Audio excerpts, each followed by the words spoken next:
माननीय मंत्री श्रीमती निर्मला सीतारमन जी to reply the discussion.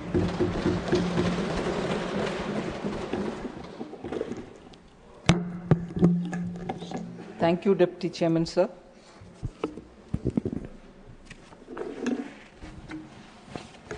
So in the July 24 budget, a comprehensive review of the Income Tax Act was mentioned, and that announcement is the trigger which has led to reviewing the 1961 Income Tax Act, which, since its passing in 1961, has over the decades accumulated a lot of newer features, such as the TDS, the MAT, the transfer pricing rules, advance pricing, which are several agreements, and several dispute resolution routes.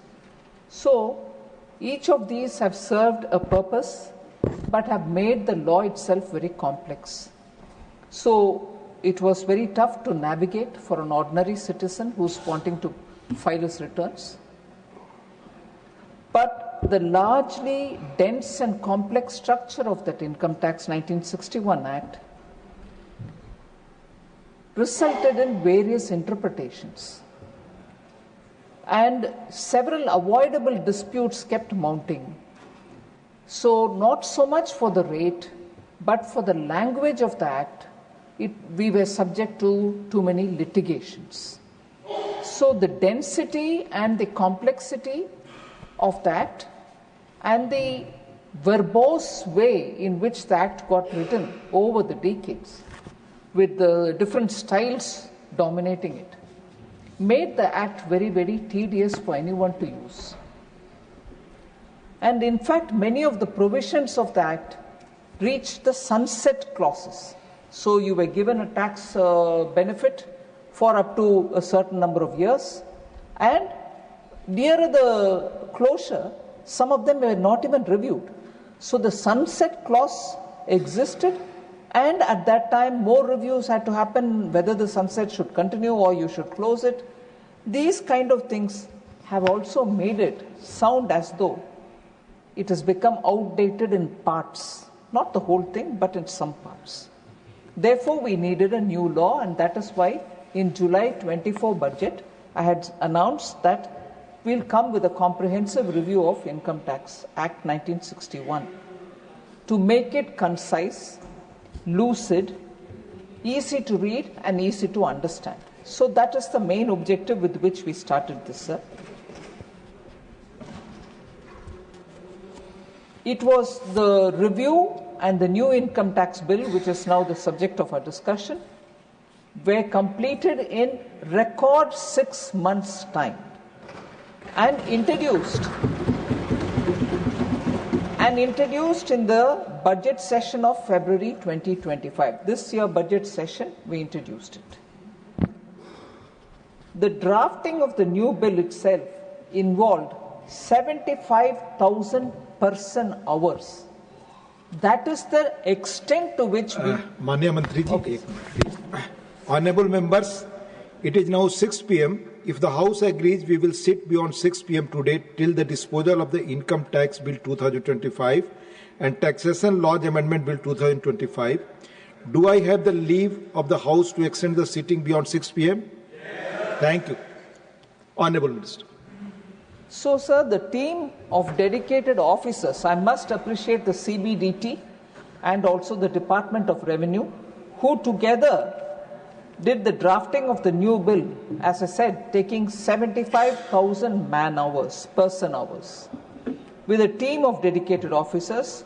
So the Income Tax Department worked very earnestly and repeatedly went through for any overlaps or errors in the language and kept itself constantly reviewing and correcting, reiterating, and so on. So, before I get into the features of the bill, and I wouldn't take long to give the data,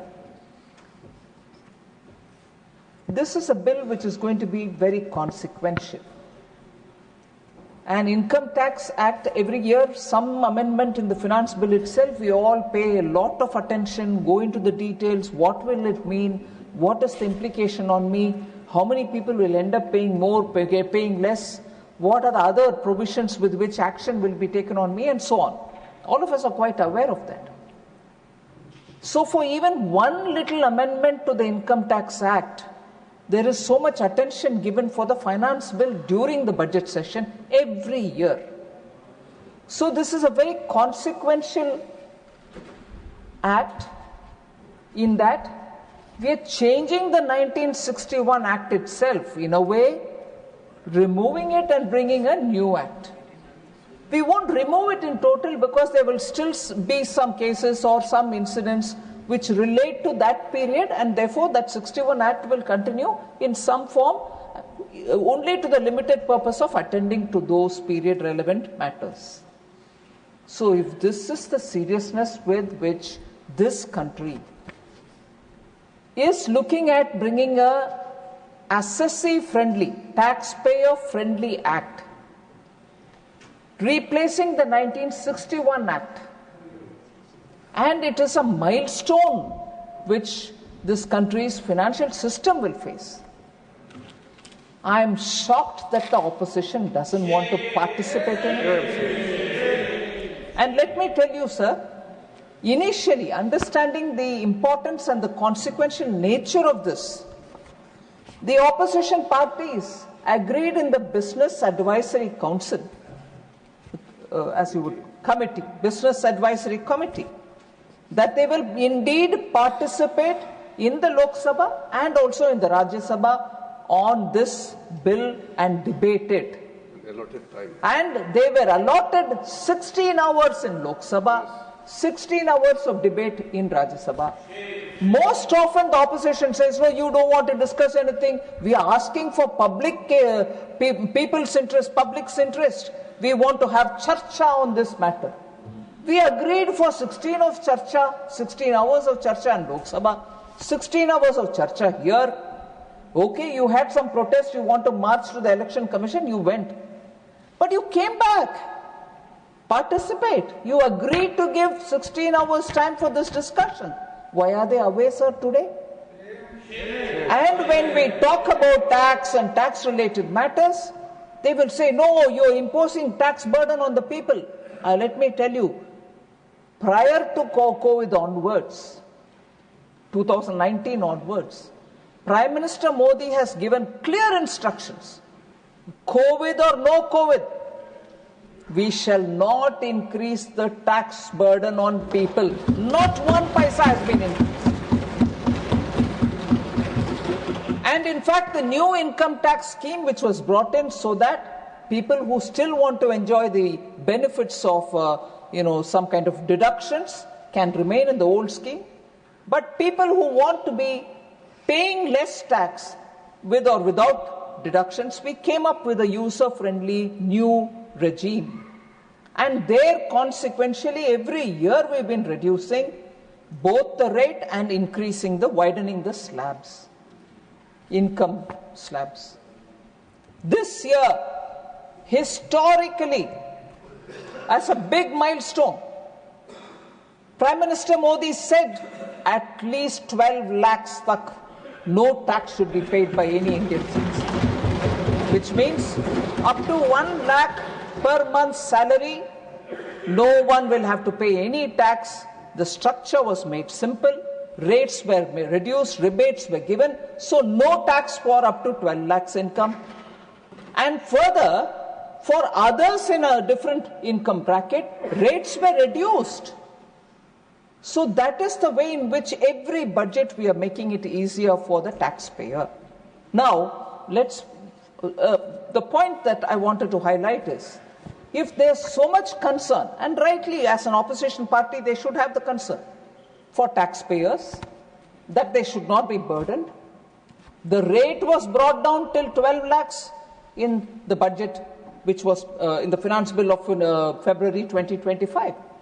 Now, as promised in the July budget 2024, we are simplifying the whole tax law itself so that compliance will be easy. Even that is a very big step, as I said. And for that, when allocation of time also has been given, opposition is failing its duty in serving the people of India that they don't want to participate in this discussion, neither in Lok Sabha nor here. So, having said all this, I want to say, to remove any confusion in the minds of anybody, this amendment and bringing in a new law in the place of old 1961 aims at simplifying the language, the lucidity which is required for anyone to understand it, no anomalies or any overlapping language that leads to misinterpretations. So this aims at only that. There are no new rates being brought in here, no tax issues which are being brought in here. That will come every year as it does in the finance bill. This is purely for making the document simpler. And I must say, sir, like the way we've done today in the insolvency and the bankruptcy code, where we are bringing the next generation of IBC, bigger reform, that also has gone to the select committee. Lok Sabha has had that introduced today, and it has been sent to a select committee. Even this act, when it was introduced in February, in July itself I did say that wide consultations will be held. This act, when it was brought in, was sent to a select committee. And I must thank and put on record my gratitude for the extensive work that select committee in the chairmanship of Baijent Panda, MP from Lok Sabha, and his entire team, which consisted of members from all parties represented in the parliament. They all did extensive work, they consulted, they went around the country, they met with experts, domain experts, tax experts, they met with so many people and taken intensive inputs from these people. So, the committee consisted of 31 members from across, as I said, from across the political spectrum.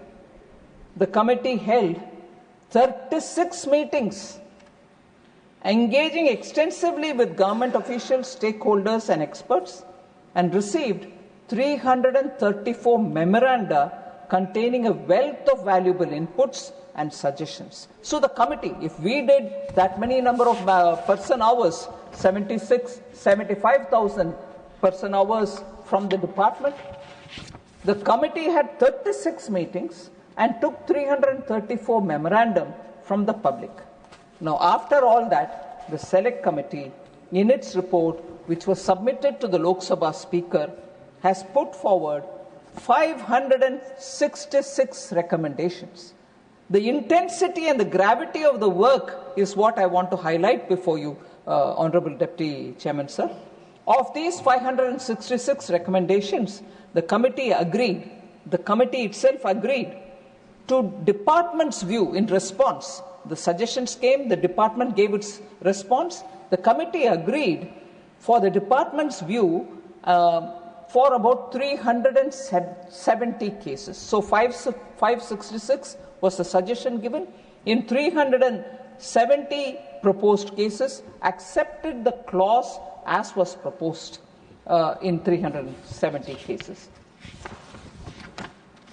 Further, sir, not going into too much details, but it is so important that I want to give a few information to you.